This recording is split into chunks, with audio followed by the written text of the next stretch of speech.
Coming up, a Canberra builder extradited to Australia to face serious drugs charges. ACT politicians push for pill testing, and the Tamworth Country Music Festival underway.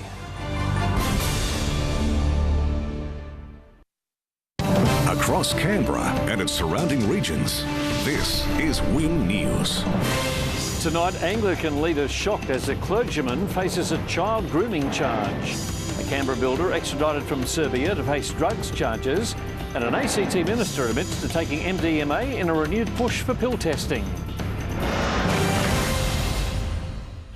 Good evening, I'm Geoff Phillips. Also coming up tonight, the Red Cross celebrates a bloody legend who has donated blood a whopping 700 times. The Canberra Goulburn Anglican Diocese has told Win News it's shocked and appalled to have learned one of its senior clergymen is accused of child grooming. Police say the now former pastor used his position to prey on a 14-year-old girl.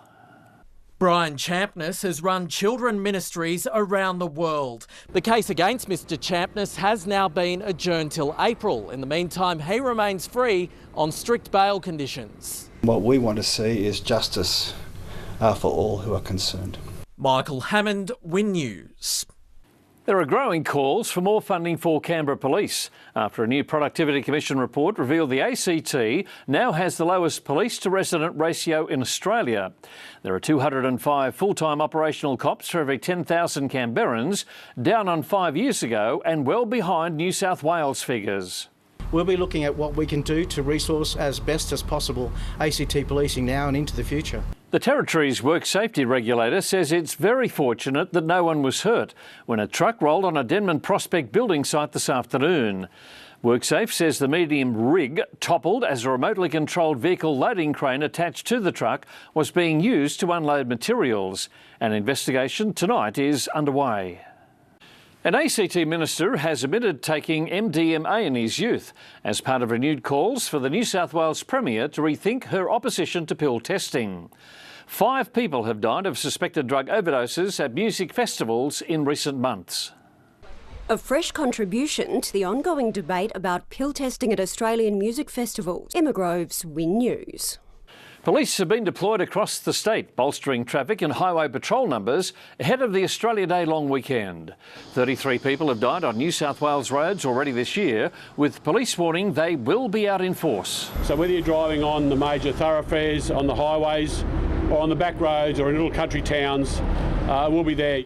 When Win News continues, we take you live to the Tamworth Country Music Festival.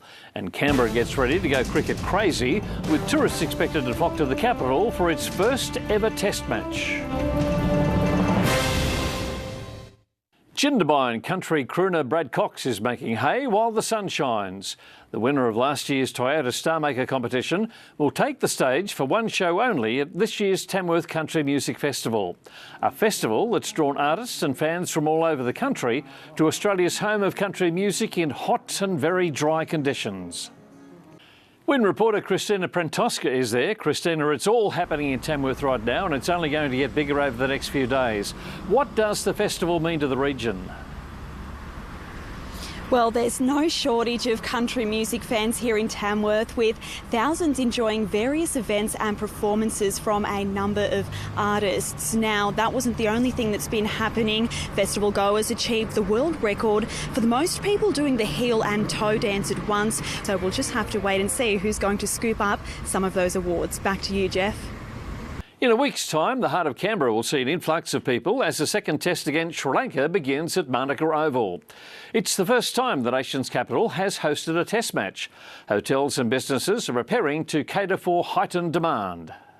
The first test match against Sri Lanka started today in Queensland, and next week it'll be the ACT's turn to play host. The new Manuka Media and Function Centre will be used in its sort of full capacity for the first time. Thursday sport is next, an injury blow for Canberra United. Why race walkers are out in force at the AIS, and the Canberra Cavalry's Claxton Shield hopes still alive.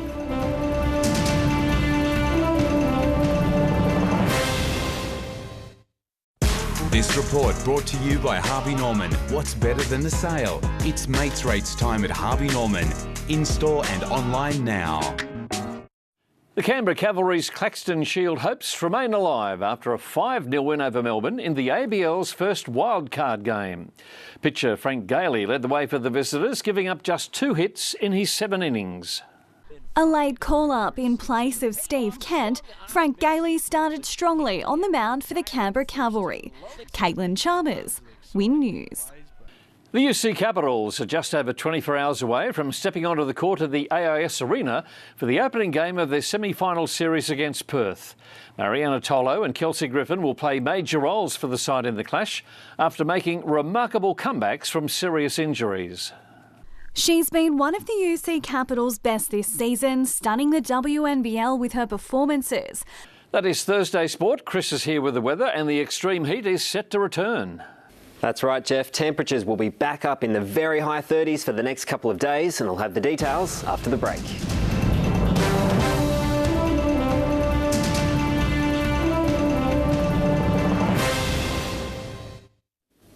Welcome back. After quite a warm day today, we are gearing up for a scorcher tomorrow with temps expected to be well above average.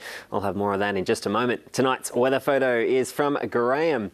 Graham captured this pretty little Australian painted lady butterfly. A fantastic shot to share with us, Graham. Thank you very much. If you've got a weather photo and you want to see it on the screen, send it through to us. The address is weather@wintv.com.au. Let's have a look now at some details from today. Warm and cloudy at the coast. Wollongong 25 degrees and 26 was the top for Nowra.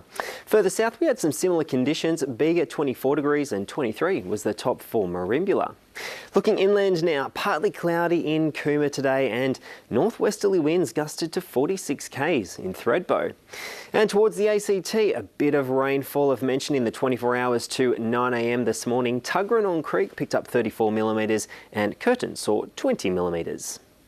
On the satellite, a high pressure system over the southern Tasman Sea will strengthen and move slowly northeast during the next day or so, extending a ridge towards northeast New South Wales. On the synoptic chart, a trough will move into the state's south later on Friday, pushed by a cold front passing to the south. Now, this should take the edge off the heat in parts during the second half of the weekend, although a high over the Tasman will impede the passage of cold fronts and prevent any significant cooling. To the forecast now for the south coast, mostly sunny tomorrow. Sydney 29 degrees, 28 the top for Wollongong. Further south, plenty of sunshine. Batemans Bay 34 degrees and 34 also for Maria. Looking inland to the Snowies, a hot and sunny day ahead. Thankfully, winds are expected to be light. And to the forecast for the ACT now, very hot and sunny. Winds will reach up to about 20 k's through the day. Now for Canberra tomorrow, a hot and sunny day ahead, 39 degrees. And having a look at Canberra's temperatures now for the week ahead. Well, despite the shower and storm for Australia Day, Saturday will still be hot, and on Sunday we'll see temps dip just a little, with a chance of showers increasing into next week. So with more high temps on the way, I hope everyone looks after each other in this heat, Geoff. Drink plenty of water too, Chris. Thank you. That is Win News for this Thursday night. I'm Geoff Phillips. Thanks for your company. Good night.